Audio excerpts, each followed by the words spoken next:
Olá, hoje é sexta-feira, dia de mais um Você Saúde. Eu aproveito para te convidar a seguir a nossa página no Instagram, @TV Câmara Caraguatatuba, @Câmara Caraguatatuba. Também se inscreva em nosso canal no YouTube, TV Câmara Caraguatatuba. Ative o sininho para receber tudo que nós estamos produzindo por aqui. Não esqueça então de se inscrever também, hein?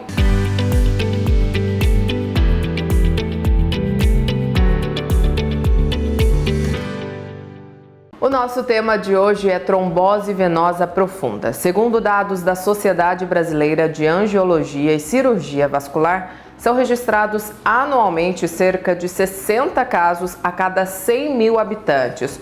O número é semelhante tanto para homens quanto para mulheres. Por isso que hoje nós vamos conversar com o cirurgião vascular, Dr. Rafael Palhares. Doutor, seja muito bem-vindo. Obrigado mais uma vez por atender a nossa equipe. Obrigado a vocês por mais esse convite. É um tema muito importante e a incidência é alta, tanto para homens quanto para mulheres, e pode ter repercussões significativas na vida das pessoas. Então, acho que é super importante a gente esclarecer e informar as pessoas sobre esse tema. Doutor, vamos começar então explicando o que é a trombose venosa profunda. Então, a trombose, o tema trombose, a trombose venosa profunda, quando a gente fala trombose, muito se refere à trombose venosa profunda. Então, o nosso sistema circulatório, a nossa circulação, ela é formada por veias e artérias, e a tão temida trombose está mais relacionada, quando se fala trombose, todo mundo relaciona com a trombose venosa. Existe também a trombose arterial, que é um outro tema, fica já a dica para uma próxima entrevista, mas essa temida trombose é a trombose venosa profunda. O que acontece? Isso é quando acontece um coágulo que obstrui uma veia do nosso corpo, principalmente as veias profundas, que são as veias mais calibrosas e que são as que dão mais repercussões e com mais riscos de complicações graves. Eu deixei aqui separado até para a gente ver um esqueminha de como funciona a trombose. Então, aqui a gente tem a nossa circulação. Esse aqui seria um exemplo de uma veia da perna e que ela foi cortada aqui para exemplificar. Então aqui a gente tem uma circulação normal, a gente consegue ver o sangue passando pela veia, fluindo de forma normal. E aí, por alguns motivos que a gente vai falar aqui, começa a haver um coágulo formando na parede dessa veia, até que esse coágulo vai obstruir completamente essa veia. Então, a trombose, o que é? Bem isso, é um coágulo que obstrui totalmente uma veia. E principalmente quando a gente fala de trombose venosa profunda, é de uma veia profunda. A gente tem às vezes também trombose de veias superficiais, mas essas aí a gente começa a chamar de flebite, seria a tromboflebite, que é a denominação correta pela Sociedade de Angiologia e Cirurgia Vascular. Doutor, e quais são as causas, os fatores de riscos para essa trombose, Os principais fatores de riscos que a gente tem para a trombose o principal deles é a imobilidade. Então a gente tem outros fatores de risco como obesidade, idade avançada, diabetes, tabagismo, tudo isso são fatores de risco, mas o que a gente tem como principal é a imobilidade. Por exemplo, alguns pacientes que fazem alguns tipos de cirurgia, que aí passam a ficar muito tempo parado, de repouso, viagens prolongadas, tudo isso forma o que a gente chama da imobilidade, e isso é um fator de risco muito significativo para a trombose. O senhor citou a questão das viagens prolongadas e muita gente utiliza aquelas meias de compressão. Elas são indicadas para todas as pessoas, doutor? Como que funciona? Sim, as meias de compressão, elas são muito importantes na prevenção da trombose. A gente tem, por exemplo, alguns tipos de cirurgias que os pacientes já saem da cirurgia com uma meia que a gente chama de meia antitrombo. Então é bem para isso. E nas viagens prolongadas, principalmente, a meia ajuda bastante nessa prevenção.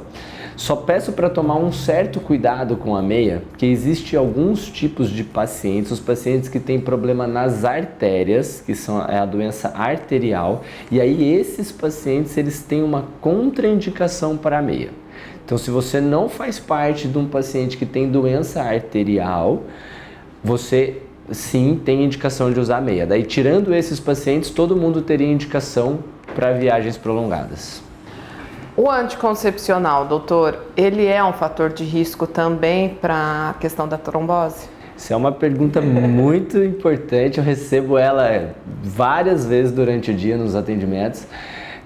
O anticoncepcional ele pode sim ser um fator de risco para a trombose, principalmente e bem marcadamente para os anticoncepcionais que utilizam o estrogênio.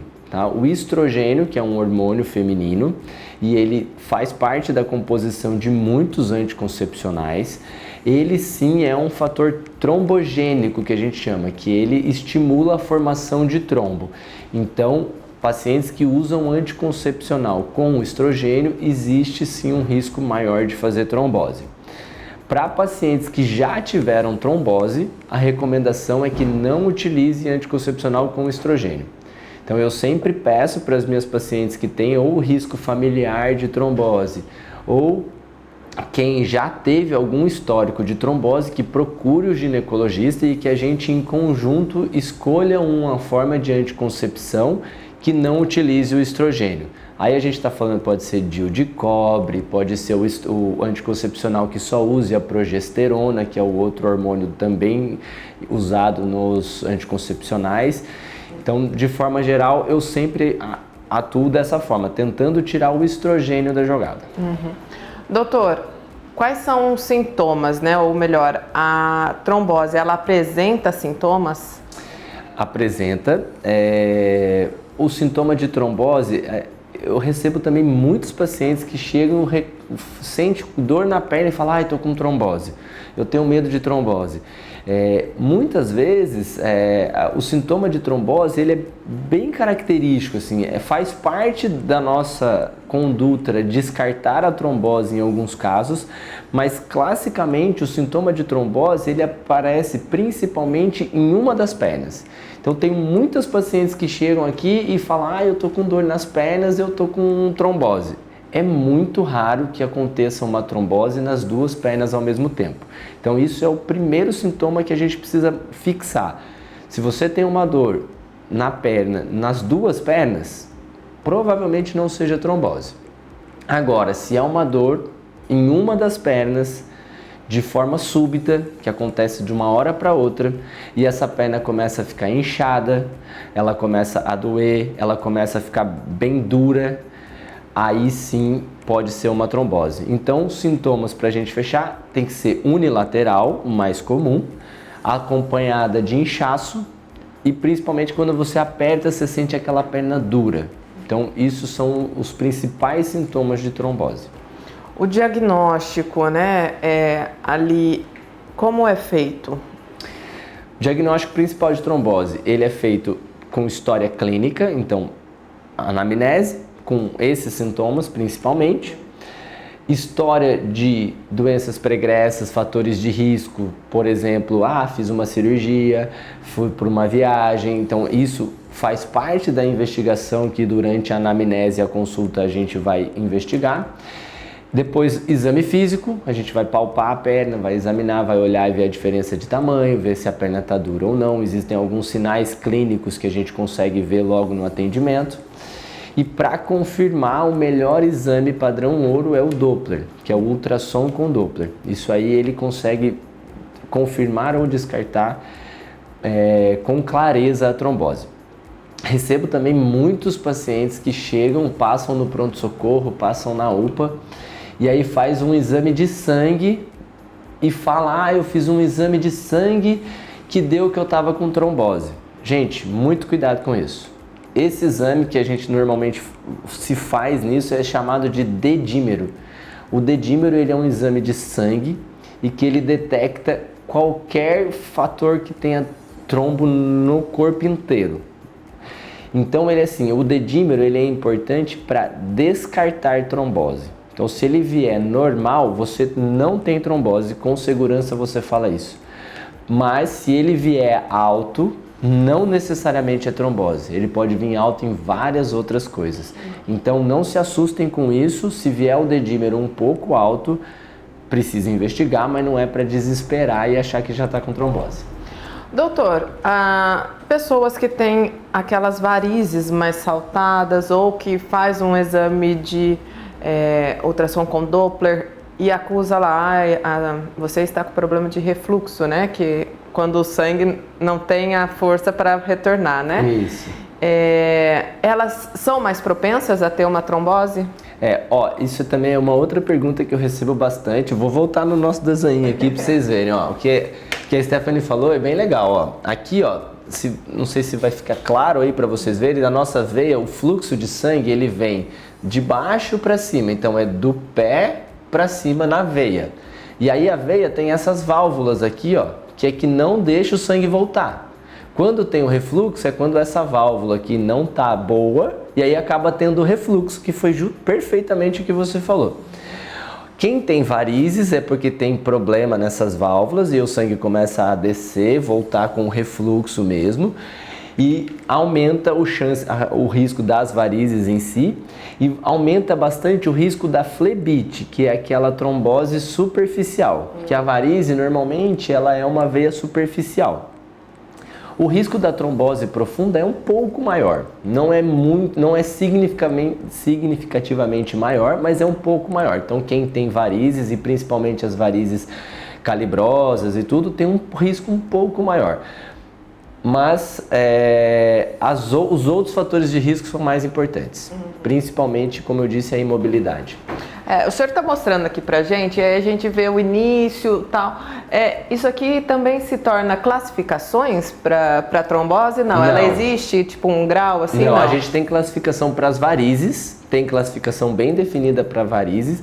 Para a trombose, a gente tem aquela denominação diferente. Então, quem tem uma trombose do sistema superficial a gente chama de tromboflebite ou de flebite, e quem tem já a trombose venosa profunda, aí a gente tem a TVP.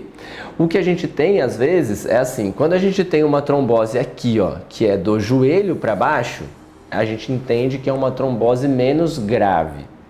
Quando a gente tem uma trombose do joelho para cima, nas veias que estão na coxa ou aqui próximo da virilha, ela é uma trombose mais significativa que a gente tem que ter mais cuidado. Mas tem um porquê assim que acaba... Tem pelo risco, assim, as veias que a gente tem do joelho para cima, elas são mais calibrosas e elas recebem uma carga maior, né, de sangue para poder voltar de volta.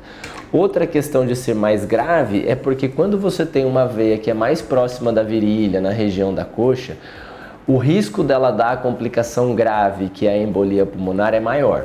Então, quando a gente tem aqui de desprender um trombo aqui e ir parar lá no coração, no pulmão, o risco é maior, tá? Tá certo.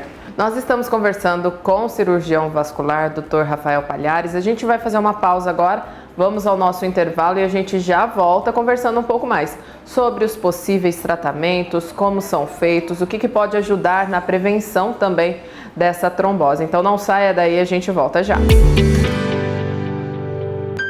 Estamos de volta com Você Saúde. Hoje o nosso tema é a trombose venosa profunda. Segundo dados da Sociedade Brasileira de Angiologia e Cirurgia Vascular, são registrados anualmente cerca de 60 casos a cada 100 mil habitantes. Então nós já conversamos um pouquinho com o Dr. Rafael Palhares, ele que é cirurgião vascular, no primeiro bloco sobre as causas, o que é a trombose venosa, e agora nós vamos falar sobre a prevenção e os tratamentos. Doutor, o que pode ser feito para prevenir então a trombose venosa profunda? Isso é importantíssimo a gente falar sobre isso. Como a gente falou no primeiro bloco, o fator de risco principal da trombose é a imobilidade. Então, quando a gente pensa em imobilidade, tem algumas condições que a gente não consegue mexer. Então, um paciente que acabou de fazer uma cirurgia, principalmente cirurgia ortopédica, que ele não pode se movimentar, a gente não consegue mexer nessa imobilidade. Mas, quando a gente não está falando num caso específico como esse, tem muita coisa que a gente pode fazer. Principalmente, a gente não deve manter a mesma posição por muito tempo. Então, a gente tem que alternar a posição várias vezes ao longo do dia. Então, tem gente que trabalha muito tempo sentado e daí fica ali na frente do computador ali trabalhando 3, 4, 5 horas sem nem levantar. Então o que eu recomendo é sempre faça pausas e levante a cada 1h30, vai ao banheiro, vai tomar água. Aí a gente já vai mexer com outro ponto de prevenção, que é manter uma hidratação correta. Então se você fizer isso, você está resolvendo 2 problemas. Você está resolvendo a imobilidade, porque você está levantando ali periodicamente, e você está se hidratando. Então, tirar a imobilidade, hidratação, controlar o peso, que a obesidade é um fator de risco significativo, evitar o tabagismo é outra prevenção, atividade física é importante para você prevenir, porque você mantém o seu sistema circulatório funcionando. Em casos específicos, se você vai fazer uma viagem longa, usar meia de compressão. O que eu sempre falo aqui no consultório, vários pacientes chegam, perguntam, vão fazer viagens e perguntam da prevenção. Então no avião é a mesma coisa. Se você vai fazer uma viagem longa de carro, de ônibus ou de avião, a cada 1h30 ou 2 horas você precisa levantar da sua poltrona e andar um pouco. Então pode andar dentro do avião, pode andar dentro do ônibus, ou para o carro e vai fazer um xixi, vai tomar uma água no posto. Isso aí é o fator principal para a gente prevenir a trombose. Doutor, esse simples ato de levantar, igual o senhor falou, para quem trabalha muito tempo sentado, levantar, ir ao banheiro, levantar e fazer algum lanche já é o suficiente? Não tem tipo, vai dar uma voltinha, 5 minutos em pé, um tempo específico assim? Eu sempre digo, o ideal é que você mude ali a cada 1h30, 2 no máximo, e aí permaneça nessa outra posição, dando uma caminhada de pelo menos 10 minutos. Então assim, se você levantar, vai tomar uma água, vai ao banheiro, anda um pouquinho ali de 5 a 10 minutos, você já vai estimular a sua circulação e já vai estar prevenindo as complicações. O senhor falou também da atividade física. Qualquer tipo de atividade física é recomendada, pode ser feito, claro, depende do paciente também, né? Às vezes tem paciente que tem condições específicas, mas no geral, normalmente qualquer tipo de atividade física? De um modo geral, a gente tem 2 condições. Então a gente tem a atividade física de prevenção para quem nunca teve a trombose, e aí qualquer atividade física já vai te ajudar, porque vai te ajudar a controlar o peso, você já está diminuindo o fator de risco. E aí existem alguns exercícios que estimulam ainda mais a circulação. A gente tem exercícios, a caminhada, que é uma simples caminhada, talvez um dos melhores exercícios para a circulação. Que a nossa panturrilha, a gente tem ela como o segundo coração do corpo. Porque esse movimento de andar e estimular a panturrilha, ele ajuda naquele retorno venoso, e aí sim você estimula ainda mais a circulação. Então a caminhada é excelente.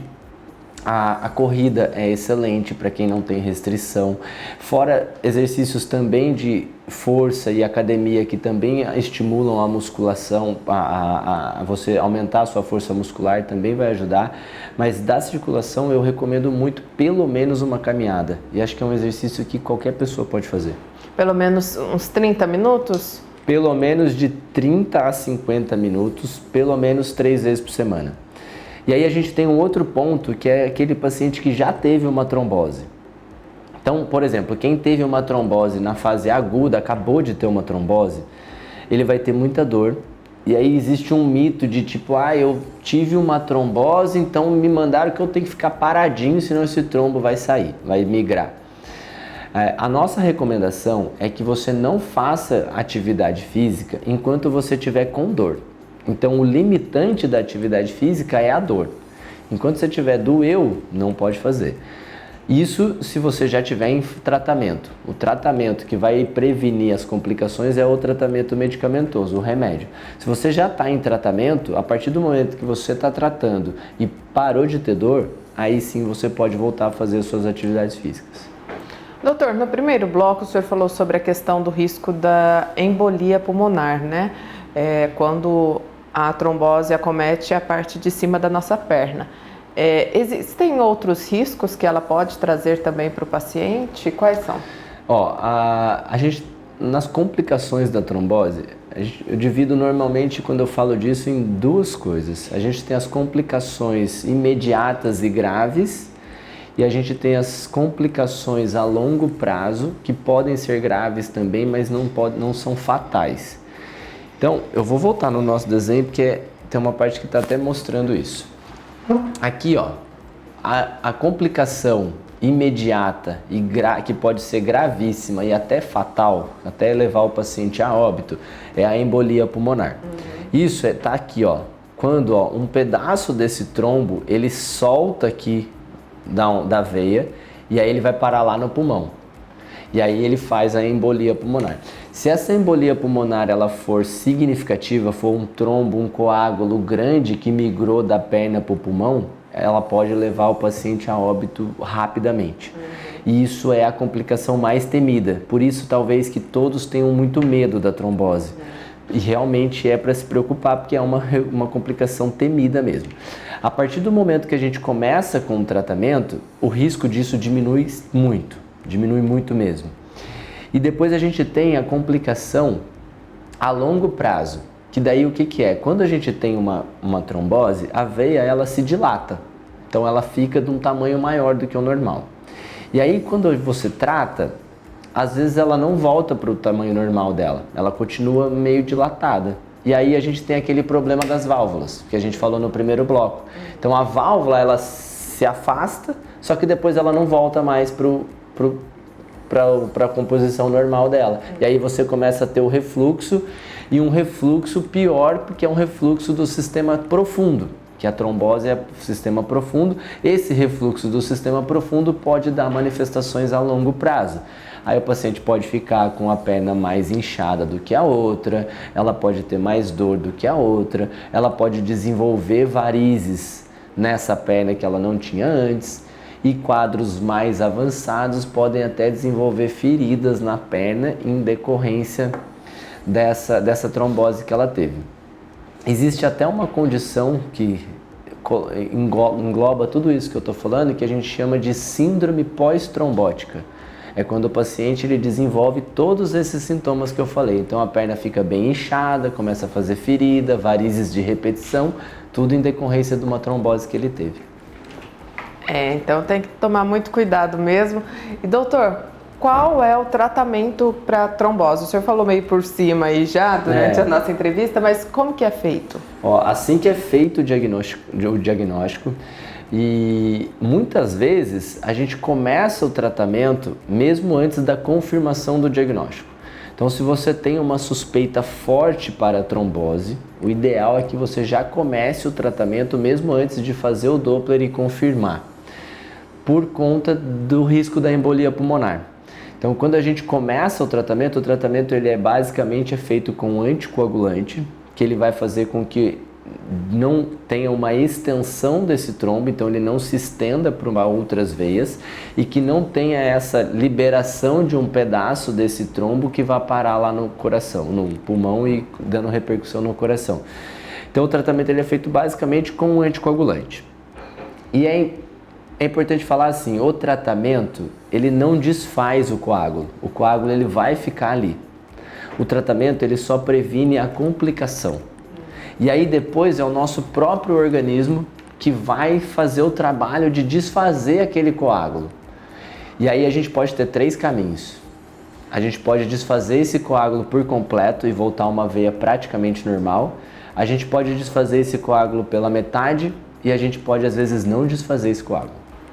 E para desfazer esse coágulo, como que é feito? É pelo próprio corpo? Nosso próprio organismo. Nosso próprio organismo ele tem mecanismos que fazem a degradação desse trombo. Existem cirurgias que são voltadas para trombose, doutor? Existe, mas a indicação dessas cirurgias são para casos extremamente específicos, para tromboses muito graves que acometem as veias já da região do abdômen, e para casos muito selecionados. Então não é qualquer trombose que tem indicação de fazer alguns procedimentos. A cirurgia seria uma cirurgia que a gente chama de por dentro da veia. Então a gente coloca um catéter por dentro da veia e solta um medicamento para degradar esse trombo. Mas de forma geral isso é muito raro quando a gente indica isso, não é para todo mundo.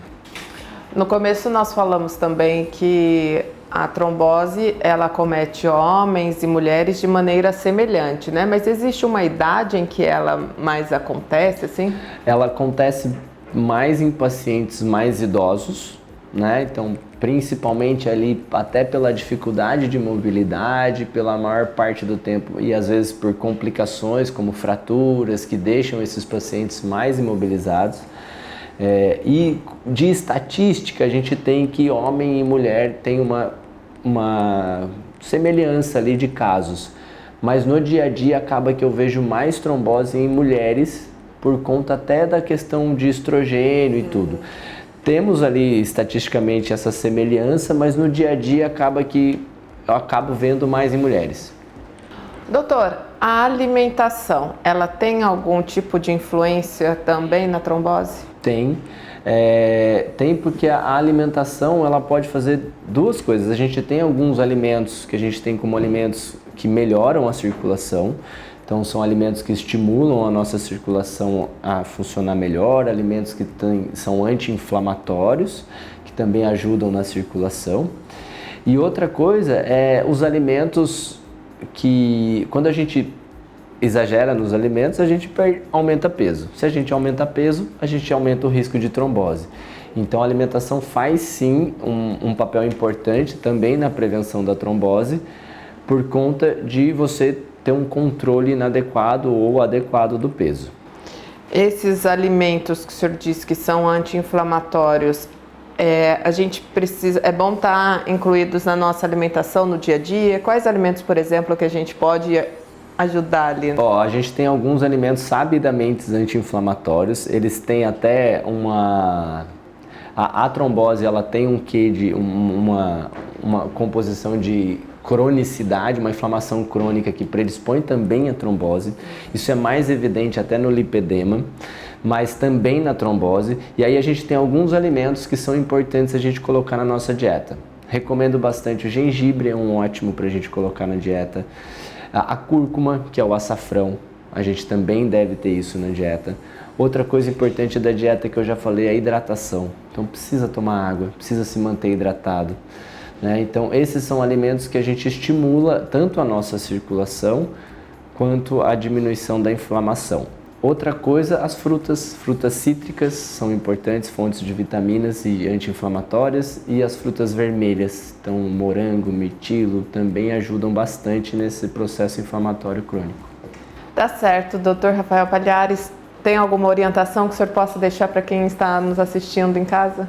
A recomendação é a mais simples e eficaz de todas. Mantenham-se em movimento, façam atividade física, mantenham-se hidratados. Se vocês perceberem um desses sintomas que eu exemplifiquei bastante aqui, procurem rápido por ajuda. Tá certo. Doutor, muito obrigada mais uma vez por trazer esses esclarecimentos, por conversar conosco aqui no Você Saúde. Muito obrigado a vocês, é um prazer passar um pouquinho da minha experiência para vocês. Obrigada a vocês que estiveram conosco até aqui. Você Saúde termina agora, mas nós estaremos de volta na próxima sexta-feira. Não esqueça, siga nossa página no Instagram, @TV Câmara Caraguatatuba, @Câmara Caraguatatuba. Se inscreva em nosso canal no YouTube, TV Câmara Caraguatatuba. Ative o sininho para acompanhar tudo que nós estamos produzindo por aqui. A gente se encontra na próxima semana. Um grande abraço.